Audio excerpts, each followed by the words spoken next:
Michael here from the Roof Guys, and this is your roof. Looks like it's being attacked by love bugs.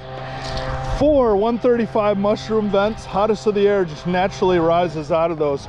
We'll be replacing them all, and we can switch to a brown there so it blends a little better with your roof. This black streaking here, this is a blue-green algae, comes off the trees. That's what we really like about GAF and Atlas, is they guarantee for life not to have that. Looks like you got a nail pop here.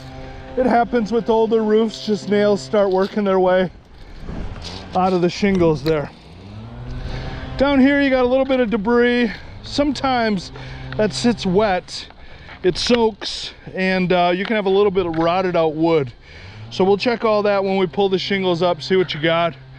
We'll be sure to protect this screen really well so you don't get any punctures. We can blow off some of that rainwater for you too there. We give you 2 4x8 sheets. We can get multiple repairs out of there. Sometimes there's leaks underneath these panels. We don't replace the panels, but we can remove the panels. But if you're gonna reuse them, I recommend calling a company that does the panels. That way they can reseal them all. You know, there's some roofers that'll do it for you, but roofers, they're not pool panel people. So I highly recommend you use somebody else for that, get all your seals redone, and then you're sure to continue that warranty on it or have some type of protection. Because if you have a roofer do it, there's a problem afterwards. First thing I'm gonna tell you is, well, we put them right back on the way we got them. This color here is Morning Harvest and Atlas, Shakewood and GAF. Looks like there might have been a leak sometime here or another section of panels that they had moved over. This right here is called the gooseneck. Bath fan blows out of it, or your dryer vent vents out of it. Looks like your dryer vent, a little bit of lint, not bad at all. Your plumbing boot, that is where your plumbing breathes. A lot of times I'll find frogs living in there. They get so big they can't even get out. Squirrels like to chew on them and sharpen their nails. So we replace it with a bullet boot.